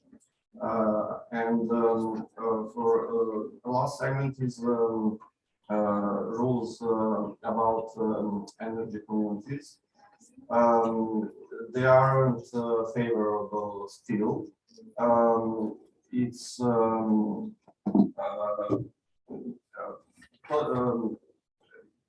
still large investors are still in the main focus, which is a pity, because you saw that Serbia has only installed 10 megawatts of solar power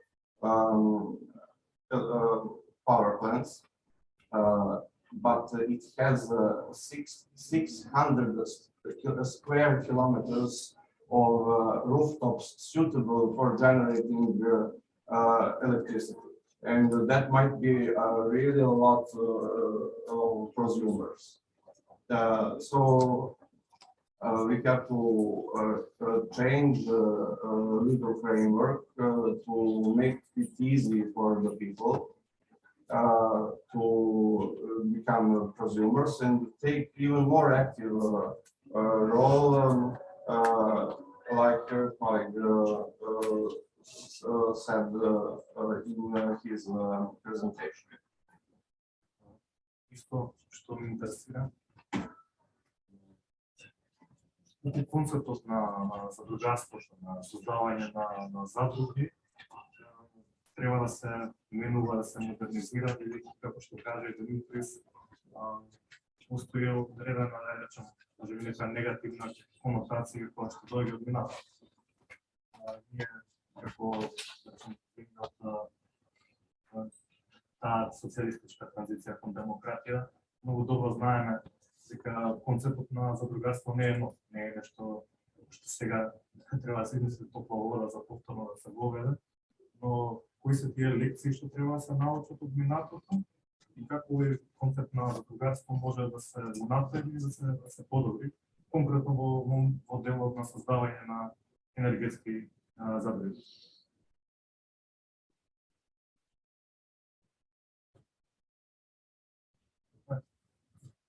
Yeah, I think that's probably the most crucial point because as in many Eastern countries, the same is the case in Greece. During the 70s and especially the 80s, there were many successful cooperatives, mainly in the agricultural sector, but unfortunately their tradition was hurt by, especially due to the fact that the state, the government, intervened and used them as a vehicle to achieve their political targets. So, and that had a negative effect on the cooperative model in Greece. So the lesson learned is, the first lesson learned is that the most crucial one is that cooperatives must be and must stay independent. And this is also one of the most important cooperative principles.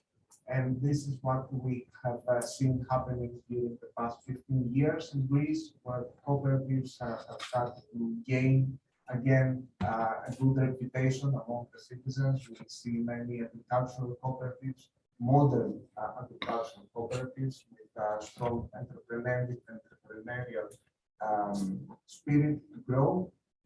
We also see some financing cooperatives, some cooperative banks, and of course we now see also energy communities. So yeah, I think independency from private sector, but also and especially from the public and the state sector is the most important thing to bear in mind. I don't have much to add to this, but I have to state two things. That you asked to take a stand toward energy communities with regard for socialist heritage. I wouldn't say that was a bad example. Bad example of misuse of that institute was during the transition period, and we learned hard way. We learned lessons. How that great institute of solidarity and cooperation, the democratic governing of unique commodity, which is electricity, energy, can't be compared. It's precursor to everything. So we have good examples from socialist times,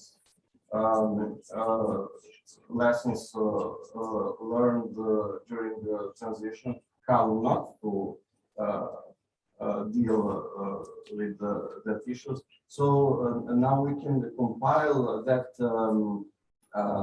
experiences and in creating a new framework for energy community to really thrive.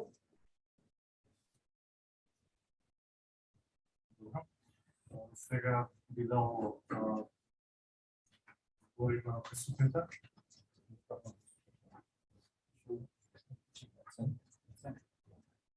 Кажам дека имате многу прашања. Може, мислам дека прво да. Добар ден, поздрав до присутните. До Димитрис прашање имам едно. Како се справивте, односно како се справувате со скептицизмот кај граѓаните во однос на енергетските кооперативи, енергетските задружби?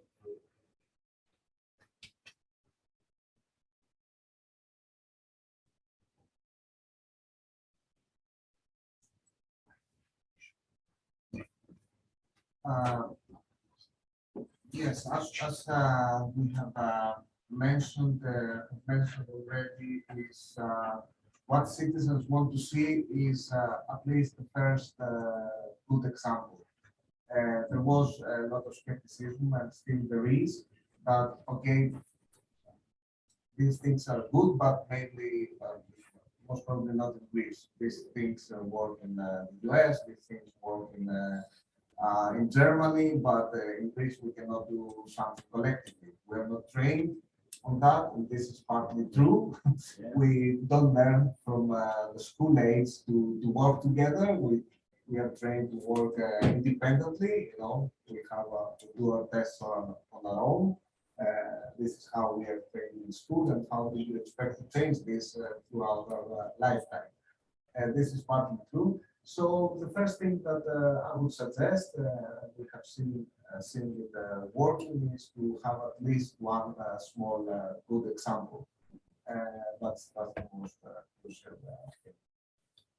And of course to see results. I mean, good example that see examples that work in our pocket, work in our social and environmental things. I can give you just a very short, small example from the island of Crete, which is quite a big island in Greece, and they set up an energy cooperative.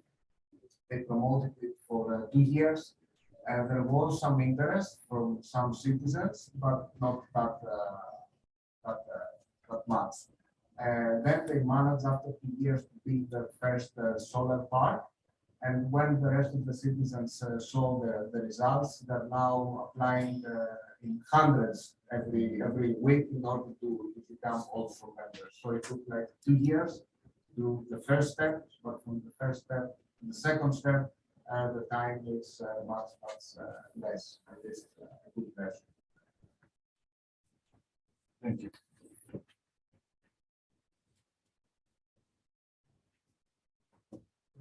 Да се заблагодарам за отличните презентации на сите гости. Сега се служи? Значи, трудно. И ужасно. Да, може. Просто можеш по-лесно. Моето прашање до господин Димитрис. Конкретно тоа дека слушав и да пратев вашата презентација. Изучував повеќе време дека во западните држави како Данска, Австрија, Германија, Холандија, повеќе десетици години, значи функционираат тие енергетски задруги. Сигурно за тие години они го имаат решено проблемот, како што го наведовте, кога веќе Грција почнала да ги формира тие енергетски задруги, се појавиле голем број на задруги каде што се нели дел владени блиски луѓе и каде што го злоупотребува тој модел за лични интереси. Барам да ни посочите еден пример, кога веќе Македонија ќе почне во тој дел дели со функционирање на тие енергетски задруги, како тие што сакат да работат често и во интерес на граѓаните, би можеле да го спречат тој наплив на тие, како би ги нарекол, не фер, значи енергетски задруги формирани само за личен интерес.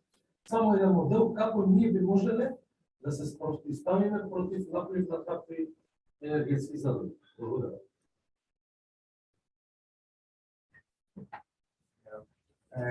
Well, this is I don't have the answer to that. This is something that we are trying to work out, not only in Greece, but in other countries as well. This is the most difficult thing. This is the biggest challenge. I don't have a solution. Actually, to be absolutely honest, the government is asking us, what would you propose? And we don't have a clear, answer to provide to them. And the reason for that, the main challenge is that if something is inclusive and socially just, usually the governments tend to provide incentives, support them with money, support them with support with regulatory framework, and this is good. But that results also for private actors to have an appetite in order to make use of the model. When you cut the incentives, then nothing happens. So it is a balance between giving incentives, but not a lot of incentives. I know that may sound a bit strange, but that would be my answer. Give some incentives, but not a lot, because that will have a counter effect. If you give a lot of money, let's say, to cooperate with communities, then private actors will say, oh, this is a new market, there is a lot of money there, let's try to intervene. If you don't give any money at all, then neither citizens can participate. So it is a balance between giving some incentives, but not a lot of incentives. Of course, we would like, from our part, to convince the government to give a lot of incentives. But we know if we do that, then that will have a counter effect. So, yeah, that's. Allow me to intervene for a second. Okay. There's one great incentive, and that's being well informed. Again, I will give you an example with small hydro. There's in Ušće, it's a small mining town near Ibar, on the confluence of Ibar and Studenica River. Only 3 or 4 people in the beginning raised the issue of construction of small hydro power plants, and they worked with people a lot. They talked with everybody. They went into every household and discussed that matter. They were open to hear people, but also they really reach out to them. And the end result is that they gathered 87% of people against signatures against the construction of a small hydro in Studenica River basin, and that wouldn't be achieved if they tried to influence public via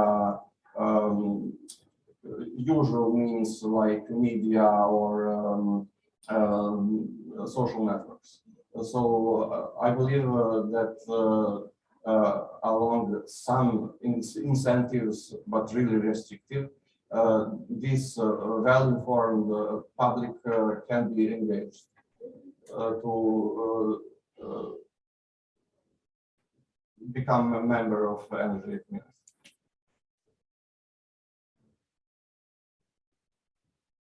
Прашање имам за Димитрис, дали со стајни имате на пузата можност да размениме некои размислувања во врска Македонија и Србија.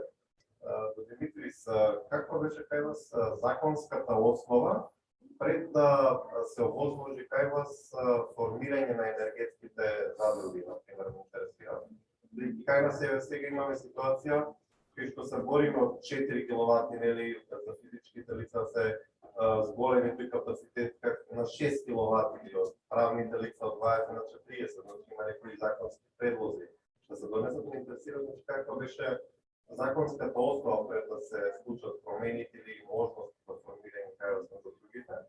И кои беа главните отпори што постоја во поглед на енергетските монополи, како се овозможи да дојде енергијата во рацете на граѓаните. Бидејќи кај нас мислам дека се зборуваме за енергетска демократија и праведна транзиција, но повторно чувствувам дека постои опасност наместо енергијата да се овозможи да биде во рацете на граѓаните, само да се трансформира сега со оние мокници, повторно да ги закупат сите земјишни парцели големи и повторно да бидат одреден монопол или да диктираат темпо енергијата повторно од големите да не може да дојде во рацете на граѓаните. Значи, сметам дека би можеле да споделите одредени ваши искуства или дали постојат механизми за заштита, како и обичниот граѓанин да му биде достапен процесот да обезбеди ефтина енергија. Тоа е целта, нели? Како да не се овозможи енергијата повторно и производството да биде од мокниците контролирана, а целиот процес за обичниот граѓанин да не биде возможен, да не постојат субвенции, дали кај вас постојат тие субвенции или поддршка од Европската унија или локални субвенции за праведната транзиција да се случи на вистински начин.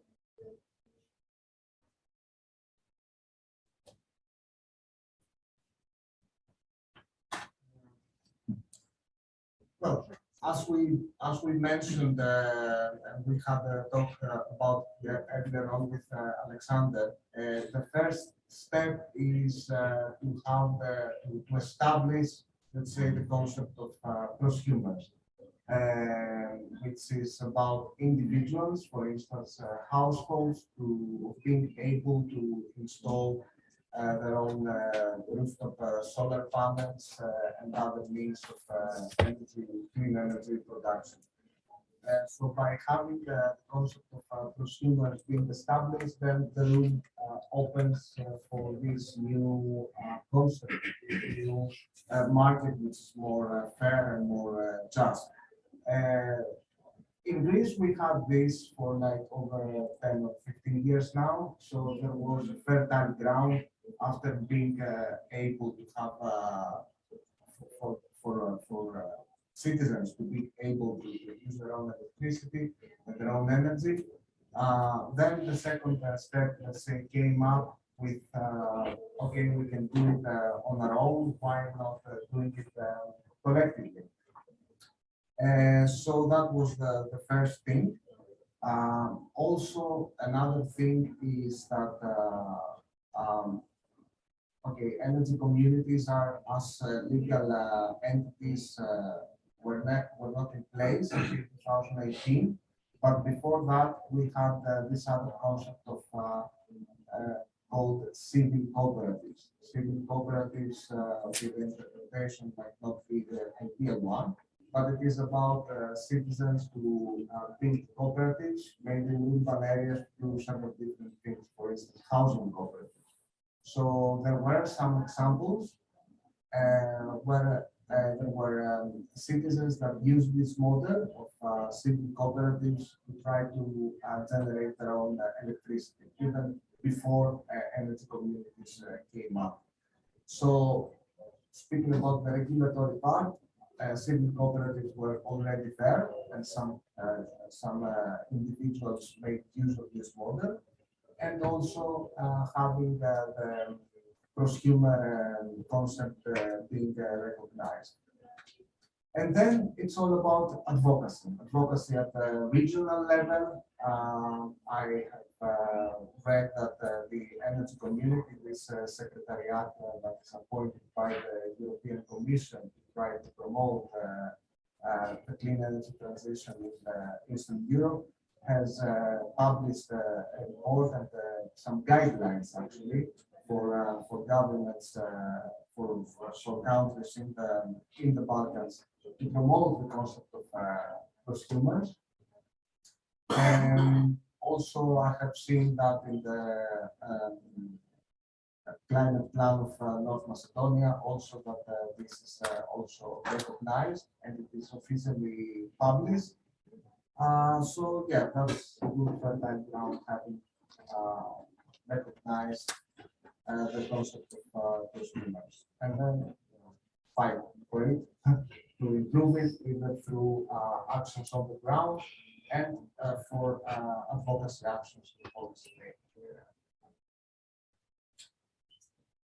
And just a final comment, sorry, is about having big companies in place. Okay, there will be big companies. We need some big projects. We need capital coming from the private sector as well. What we will try to see as a realistic scenario is to have a fair participation of the civil society in this new market. So you have the public, the private, the state investments. You have investment from private companies. What we are asking for here, especially in the first place, is to have equal representation from citizens and from the civil society in this new market concept. Not to be excluded.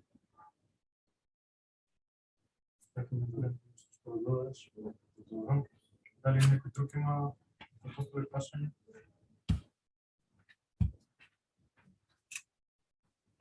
Добар ден до гостите. Моето прашање е конкретно дали големите компании кои што произведуваат струја прават обструкција на овие проекти, дали имате конкретно информации, дали Европската унија, значи земјите и енергетска конкретно во од своите влади имаат донесено закони кои што точно дефинираат што може, а што не може да се прави во однос на оваа енергетска демократија. Благодаря.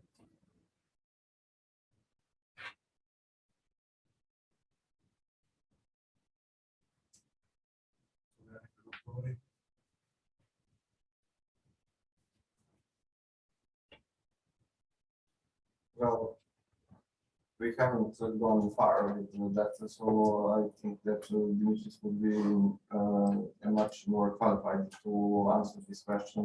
I can say only through analyzing legal framework in Serbia that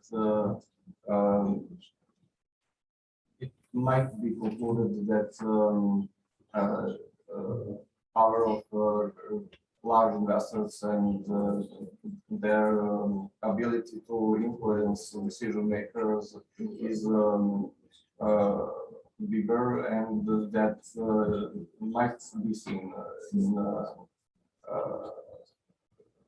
legislation. So we are in unequal positions individually, but with enough public pressure that can be mitigated enough. But for concrete examples, I think I haven't had them because we have only 10 megawatts of installed solar and only one energy community. So it's really in the making. Just we're on the beginning of that journey. So it's very interesting for me to hear all these aspects from abroad and the professors' presentation.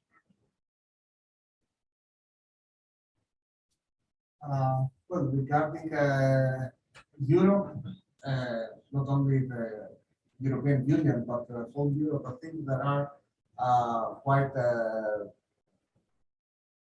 a lot of directives and strategies that support the promotion of renewables and of course the promotion of having the active participation of citizens.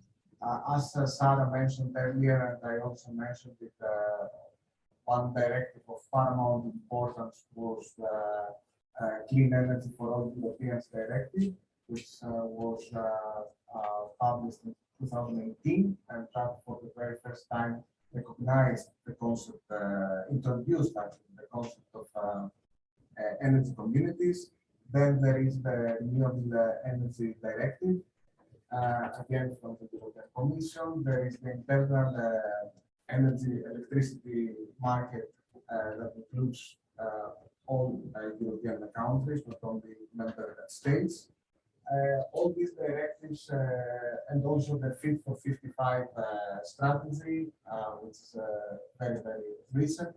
All these strategies and directives push for renewables, push for transition to renewable energy, and also partly they also call for the active participation of citizens and local societies.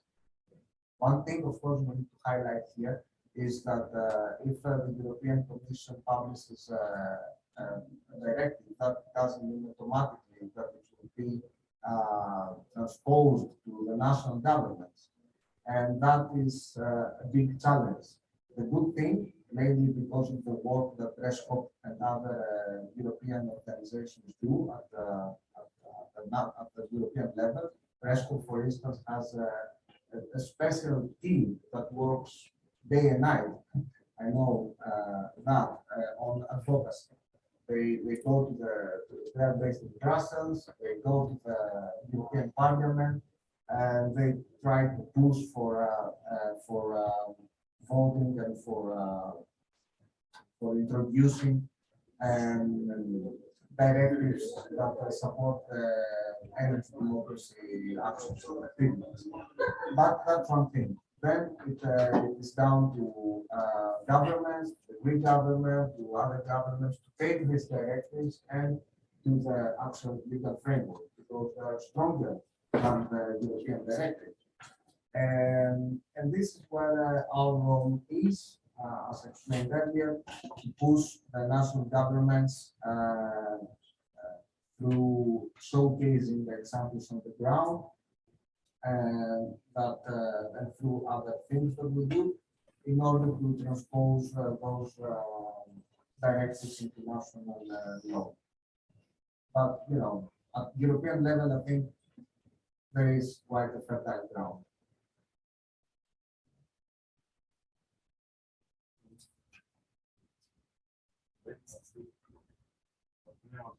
Прашањето беше може да го затвориме веднашниот настан. Благодарам на сите говорници кои што беа денес тука во Скопје, но и тие кои што се вклучија онлайн, тие кои што не следа преку Zoom. Чисто кога да сумираме сите информации кои што ќе придозат од овој настан, ќе може да ги најдете подетално на веб страницата на известно се и на профилите на социјалните мрежи кои што ги користи известно се, како и на веб страната get.eu од европските партнери. Исто така да покануваме и да ги последите и веб страните на Електричната и на Монополот од Србија, како и на Resco. Како што кажавме и во самиот почеток, ова е само еден прв чекор кон создавање на еден документ за јавни политики, во кој што ги повикаме сите граѓански иницијативи, сите здруженија, сите кои што имаат добри намери за да се подигне нивото на енергетската демократија во Северна Македонија и да најдеме заеднички решенија. Ще благодарам за присуството и за вниманието.